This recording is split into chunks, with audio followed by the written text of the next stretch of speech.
benedicta tu in mulier. Hello, and welcome to Historia Ecclesiastica. The following video is an excerpt from a previous video about the ministries of Saints Philip and Bartholomew. Please feel free to watch the whole video if you're interested in learning about their lives, ministries, and martyrdoms. In this video, we will discuss the 4 marks of the church. God bless you, and enjoy. Now, how would they help prepare their flocks, whether they were, humans or talking leopards, to not be allured by heresies? Heresies were already ripe throughout the church in the late 1st century. Not only was there Gnosticism, but there was the Ebionites, who believed in the Ebionites were a heresy that was kind of like a continuation of the party of the Pharisees in the early apostolic church. So they kind of demoted Jesus to simply being a prophet. They still followed the Mosaic law. So that was a popular heresy still at the end of the 1st century. Gnosticism was spreading under the leadership of St. Simon Magus. We read in the book of Revelation about the Nicolaitans. The Nicolaitans were a sect that believed heaven would contain carnal pleasures, and according to the early traditions, the sect of Nicolaitanism was founded by Nicholas, one of the 7 deacons who had fallen from grace. So there were all these rival sects that looked kind of like Christianity. How would St. Philip and St. Bartholomew help their young churches that they had formed distinguish between the true church and false heretical sects? The answer to that question is an answer we all need to be aware of today. This is the way that we can recognize the true, authentic church and distinguish it from false heretical sects, which abound in the world today. To determine if a ecclesial body is in fact a participant in the one true Church of Christ, we must look and see if it contains the 4 marks of the church. This is the way we can identify the true church. So the true church is one, holy, Catholic, and apostolic. Let's talk about the definition of each of those marks of the church. First, the church is one. This means that the church is unified by one set of beliefs. If a particular ecclesial body holds unique beliefs that the other bodies of the true church do not hold, that dissident ecclesial body is not a member of the one church. One set of 7 sacraments. All authentic, particular, or local churches celebrate all 7 of the sacraments and have the same beliefs about those sacraments. They hold belief in one God, the same God, and they also share one shepherd.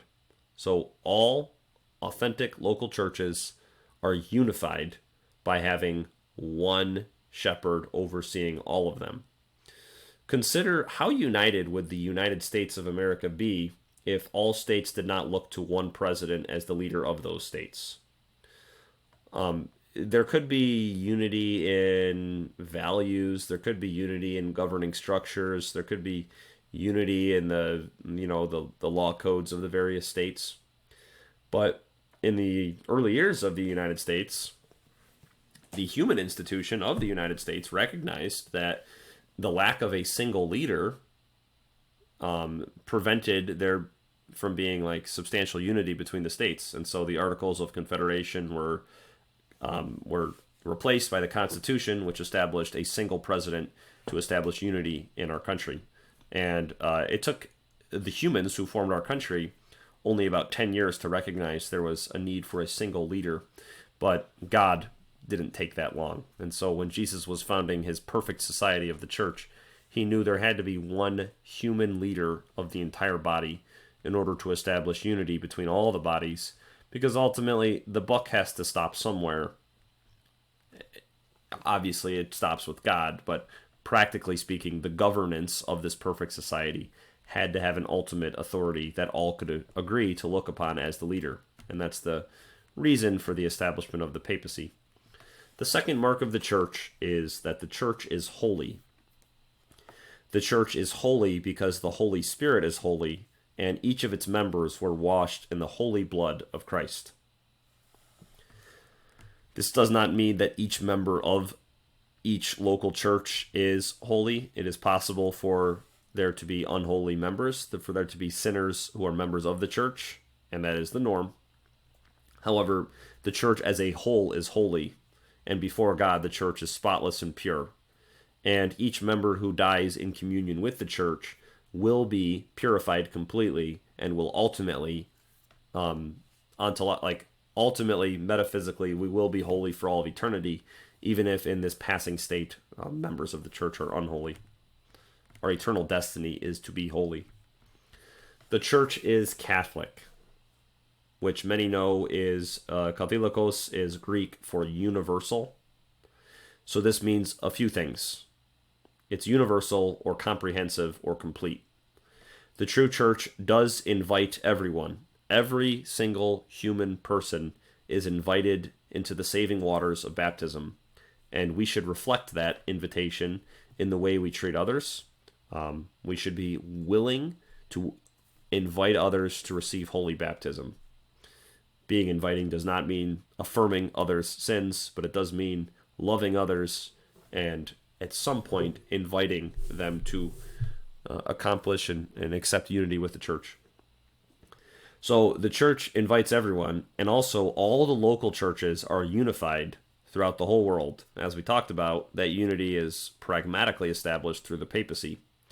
And also, all the churches throughout the world that are authentic, all the local churches that are authentic, stay true to the universal faith of Jesus, which is complete and comprehensive and encompasses everything needed for salvation. The fourth mark, the church is apostolic. In other words, the bishops in the church can trace their authority to one of the 12 apostles. That's the first definition of apostolic. So the leader of each particular church should be able to trace directly how the sacramental power he has as a bishop, which ordained him to be a leader of a local church, to govern it, but also to administer the sacraments. That sacramental power was not invented sui generis at some point when somebody founded the particular church. But that sacramental power can be traced back directly to one of the 12 apostles, who themselves received that power directly from Jesus when he consecrated them as apostles. And he did so principally in the upper room when he said, "Do this in remembrance of me." Jesus also consecrated them with the ministry of forgiveness when he said, "Whose sins you've forgiven are forgiven them." And he breathed the Holy Spirit on them, giving them that element of their ministry, passing on the power of forgiveness to them. So that power of being an apostle is passed on directly all the way back to the early 12 apostles in the first century. A local church would not be authentic if, let's say, and this actually happened in Korea, the Koreans actually evangelized themselves in a way. They had heard about Christianity in China, and a certain number of Koreans ordered Christian books and read them. They learned about Christianity and they came to believe in it.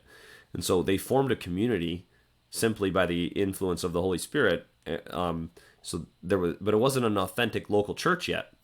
They did not just create their own bishop out of nowhere and say, "Hey, Andrew, you're pretty holy. Why don't you be our bishop?" Sure. Okay, that would not be a real bishop because he didn't get his power from one of the apostles. They had to wait until missionaries came to establish a valid church led by a bishop there. So they had to wait because you can't just invent the power of a bishop. Unfortunately, that's what most Protestant sects did. Martin Luther himself was not a bishop, he was a priest, so he did not have the ability to pass on the power of priesthood and to ordain others. And any so-called Lutheran bishops are not bishops. They do not get their power back from one of the apostles. Even the Anglican Church does not possess valid holy orders. The Anglican Church, yes, their bishops who became heretics in the 16th century, yes, they were validly ordained, but Pope Leo XIII addresses this extensively when he was dealing with this question in the late 19th century. And when you look at the form of ordination which was used in the Calvinistic Anglican Church in the 16th and 17th centuries, they did not, in that ordination rite, there was no intention of passing on the power of the authentic episcopacy to those that they were ordaining. So in the ordination rites of the Anglican Church of the 16th and 17th centuries, there was no belief in the sacrifice of the Mass. There was no belief in a sacramental priesthood. So they were passing on like a teaching office, but they did not even intend to pass on the actual episcopacy. And if they did not intend to pass it on in their ordination rites, they didn't pass it on. So Anglican bishops are bishops in name only as well. However, Pope Benedict XVI has established a quick way for Anglican clergymen to become Catholic priests, but they have to actually be ordained because they have not been ordained yet. It's not like they just have to make a profession of faith and then become Catholic priests as though their priesthood was valid. It would be a lot easier, let's say, for an Orthodox priest who is validly ordained to become a Catholic priest. If an Anglican clergyman wants to become a Catholic priest, they have to actually get ordained from scratch. Okay, so the apostolic nature of the church means that the church can trace the authority of its bishops back to one of the apostles. It also means that the faith taught by each of the local churches is the exact same faith as that which was taught by the 12 apostles, and no doctrines have been invented whole cloth, such as the doctrine of salvation by faith alone. Let's go back to our narrative now. So St. Philip healed and converted the wife of a magistrate in Hierapolis.